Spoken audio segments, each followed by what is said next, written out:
Good morning. So I got a question yesterday about supplements for replacing ADHD medications. So that's a very great question because that's one of my favorite topics because I prescribe supplements for my patients all the time. If you go to any other regular dietitians or nutritionists, they probably will freak out when you tell them that you're taking supplements. And they'll go on the whole long story how it is dangerous, it's not regulated, you're wasting money, wasting your time. So, but I'm kind of different. I do things differently in my practice, and I use a lot of supplements because a lot of my patients do need it. And the reason why I love supplements is because when you use it properly, they're magical. You just need to know how to use it. On the other hand, supplements is actually just useless if you don't need it or you're using the wrong one. So a lot of my patient comes to me, they're taking different kind of supplements. Usually I try to help them consolidate and see what they're taking. So I'll ask them, so what's in it? 100% of the time they're like, oh, I don't know, let me look it up. They'll try to look it up, and they basically just buy it because the sales clerk at GNC or vitamin shop says, oh, this is good for this and that. So I was like, so does this sales clerk just so happen to be a medical doctor or a registered dietitian who just so happen to be doing a part-time job at the supplement store? So that's kind of the backstory to that. And I really get bothered by this because I just hate seeing people wasting their time and money. Like people willing to pay this much, like hundreds of dollars on supplements. That doesn't work. Rather than spending the money on these supplements, they could have spent that money to ask the question, to go to a specialist and ask the question. You'll be spending that same money, but then you'll save so much time, frustration, when you actually have someone who tells you what you need to be doing, what you should be taking. And then they complain that the supplement doesn't work. It's like, duh, where you get your advice from? So here, actually let's get started because I want to take this opportunity to clear up something about supplements. So a lot of times people think that supplements kind of like a magic pill. They like, oh, I have this condition, I'll take this supplements, and then it's like, boom, my problem should be gone. But it doesn't happen like that. And I'm sure a lot of you have the same experience. That's kind of one reason why you're here, because you have tried many different things and nothing seems to work, or something works a little bit and then it stopped working. And it's probably because treating ADHD, there are different underlying cause, and that's the reason why I come up with that 4-step Eat to Focus program, because that program is meant to target the different underlying cause, so you actually have like 100% clarity at the end of the program. But let's go back to talking about supplement first. So supplement can be categorized based on, or categorized into 3 purposes.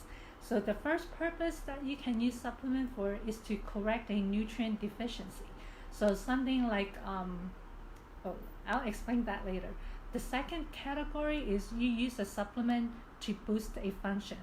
The third category is you're going to use supplements to correct a biochemical defects or biochemical pathway defects or weak biochemical pathway. So let's go and talk about the 3 different types. So the first category are mostly your essential vitamins and minerals and antioxidants, things that your body needs to survive. Things like vitamin A, B, C, D, E, and K, and then your magnesium, iron, zinc, calcium. Also things like alpha lipoic acid, acetyl L-carnitine, serotonin, melatonin. All of these are things that your body needs naturally. And so that's what you use when we're trying to correct a nutrient deficiency, is to correct a basic deficiency. Then the second category are things that you use to boost the function, like we take zinc and vitamin C to help boost immunity during the flu and cold season. And then in a lot of my ketogenic diet patients, we use things like L-acetylcarnitine. Sometimes we even use alpha lipoic acid to help push the fatty acid into the mitochondria. Or actually, those are also good for someone on a high-fat diet. And then the third category is where all the other herbal stuff kind of falls in. These are mostly supplements that your body doesn't have a need for, but it's just that it is good to have and it's optional. Now a lot of these are actually have more medicinal properties. Excuse me, it's allergy season. So these are more of your herbal supplements that have more medicinal properties. And in fact, a lot of the medications that we now use today actually comes from plants. Even things as simple as the aspirin actually comes from a tree bark, and I forgot the name of that. And many of the heart medication also comes from plants like many years ago. The pharmaceutical company figured that, oh wow, I can actually take this compound, tweak it a little bit, and then turn it into something powerful, put a patent on it, and then bank it for 10 years as a new drug. So that's how we come up with all these powerful new medications that the pharmaceutical company is using. And this is also the reason why herbal supplements can be very dangerous if you don't know what you're doing and you're using it improperly. And this is the area that I try to avoid, unless it's something that I've known and I have researched and know that it works. And then there are regular herbs and spices that we use for cooking, and those are usually fine because the amount that we use in cooking is so little, it doesn't really do much any harm.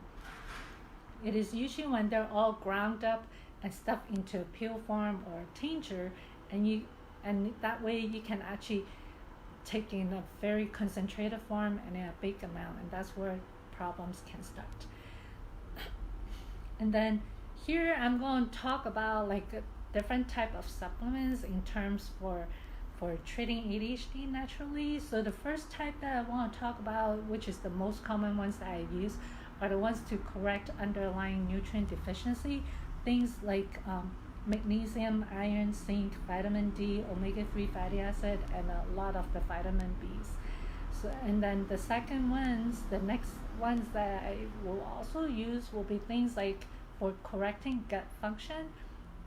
So usually these are more personalized, but the ones that I like to use will be probiotics, zinc, and collagen. And I also would suggest adding fermented food along in the diet to help boost that gut microbiome. And then also sometimes I might use some supplements to help with sleep. But usually if you follow that 4 steps Eat to Focus program, the treating sleep is in the 4 steps. But if you follow the program and go through the steps, a lot of times you don't even need to take any of the supplement for sleep, because by the time you reach the 3rd step, your sleep should have gotten better. But if you do still need it, the ones that are good for sleeps are magnesium 5-hydroxytryptophan or 5-HTP, which is a precursor for serotonin and melatonin. And then of course you have melatonin as well. And I also talk about using Epsom salt bath to help calm the body down, and also foot massage at bedtime. So in my opinion, if you follow the Eat to Focus 4-step program, you probably don't need a lot of these supplements for sleep. And then for replacing, this is kind of like a special topic, to replace ADHD medication. So this is the part where you're going to be doing some experimenting, because it's going to be a little bit individual, but just understanding what you're doing and know what you're looking for is going to save you tons of money and time. So I'm going to kind of talk about this based on the most common ADHD medication, which is the methylphenidate or Concerta, which is a very potent stimulant that artificially boosts the dopamine level in the brain. So knowing that means that the type of supplements or herbal stuff that you might be looking for should be something that acts similar to the methylphenidate. So we're talking about like herbal natural stimulants, but I wouldn't just do that. I would start with something more basic, more humanly. So the human body naturally makes dopamine on its own, but if you've been on a medication like that for years, your body's just so used to having its dopamine level up here with the help of the medication, because the medication is boosting it. So which means that your body is used to not making a lot of dopamine on its own. So now you take the medication out, your dopamine level is going to drop. So two things is going to bring that dopamine level back up. One is your body's going to start making more on its own. And the second is to have a supplement that will help boost that level as well, just like your medication. So what I'll suggest doing is you can go on look into a high protein diet, which will give you an extra boost of amino acid. But the three amino acid that is specifically the precursor to making dopamine will be your phenylalanine, tyrosine, and tryptophan. So those are the three precursors that helps help boost your body own production of dopamine. And the other thing also, the reason why probiotics help in ADHD is because the good bacteria in the intestine actually helps your body mix the precursor for dopamine. So the bacteria don't really live in your gut for free. They're actually doing something beneficial for you. So besides helping you digest food, breaking down food properly and stuff, it's actually making things like phenylalanine, tryptophan, and tyrosine that your body can actually use to turn into dopamine, which helps to boost focus and concentration. So that's one way. And then the other way is adding natural herbal stimulants, things like ginger, coffee, guarana, rhodiola, ashwagandha, and passion flower. Those are all natural herbal supplements that you can use to help boost your natural or boost focus and concentration naturally without medication.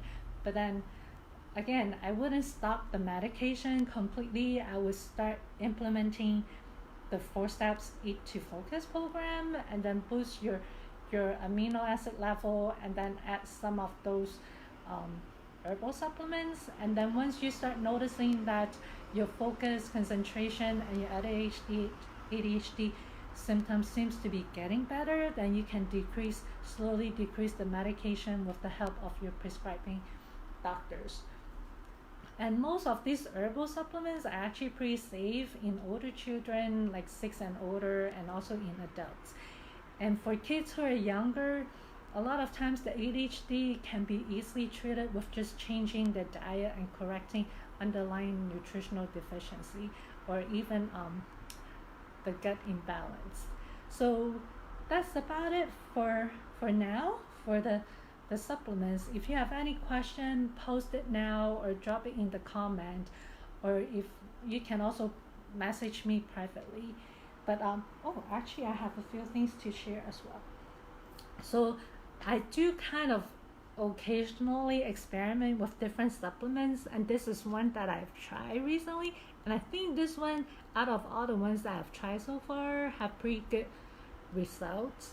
Like sometimes if I need a little bit more help with focusing when I have like a project that I really need my attention, this one seems to help. I just got this because it looks like a fancy name, and this company, the Genius, they kind of focus on a lot of what we call neurotropics. So are supplements that that really help with brain function.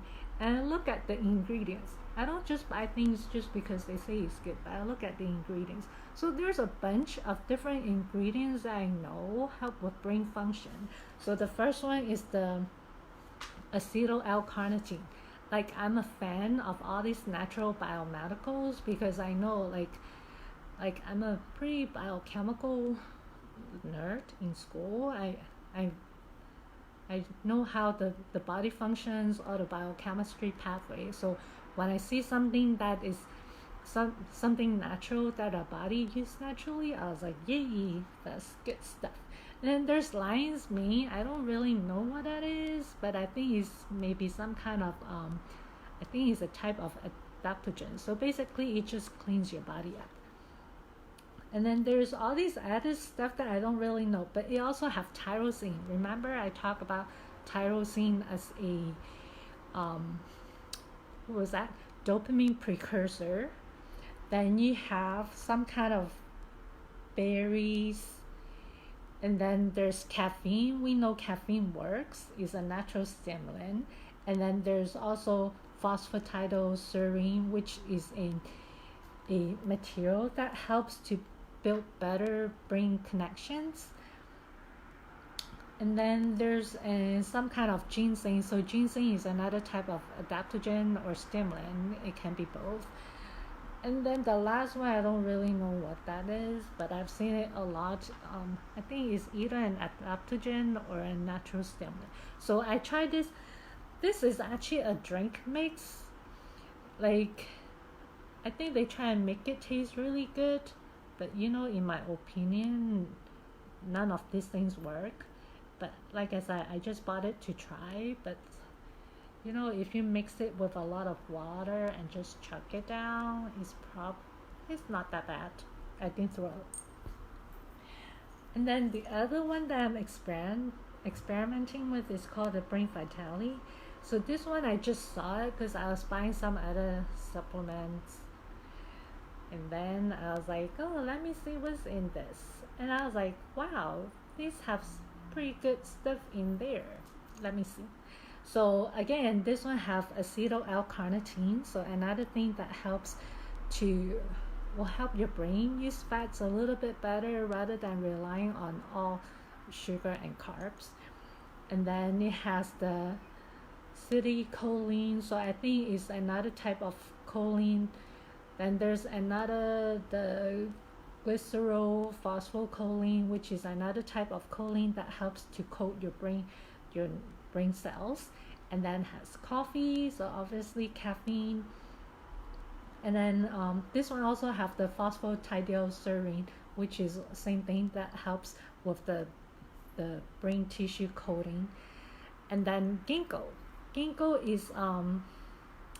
is an herbal supplements that actually helps increase blood flow to the brain. Is usually used together with ginseng. So this is my only disappointment with this one is it doesn't have ginseng in it.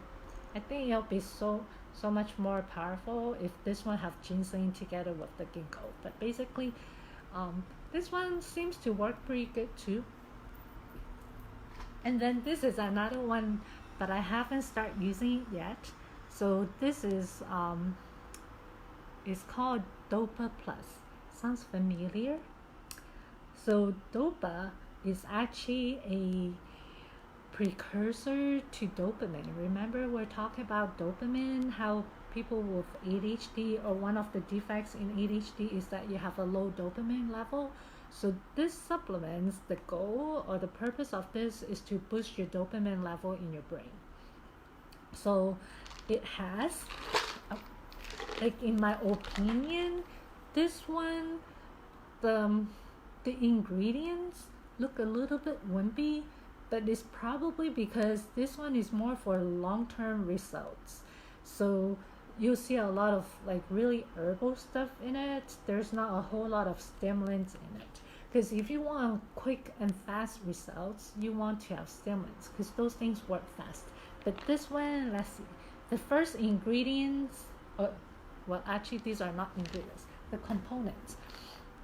So the first few ones are like vitamin B6, folate, and zinc. So both the B6 and the zinc are in the active form, which is perfect because that's the form that you want. And but in my mind, the amount is a little bit too little to do anything. But like I said, this one is more for long-term maintenance and results. And then, well, again, tyrosine show up on this one again. So tyrosine is a good stuff. And then there's something called velvet beans. I'm not familiar with that. I'll probably need to do some research. But I think this is the source of the dopa. Remember I mentioned a lot of the medications that we use nowadays actually comes from plants.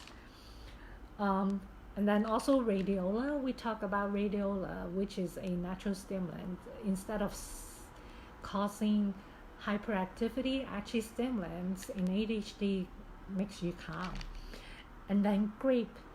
Like, I don't really know what's the purpose in grape, but I think grape is good because I found grapes and grape seeds in a lot of supplements. And then the last is the green tea. So some of you might know that green tea has these special things in it called L-theanine, which actually is quite calming. So these are the 3 that I kind of experimenting. So if you're interested, you can get those from Amazon. I might have it in my resource link on my website, naturalalternativeadhdtreatment.com. But if not, just message me. And like I said, I'll be doing more of these in the future because I have the time now. So leave me a comment or message me, whichever way you like. Okay? So that's it for now. Bye.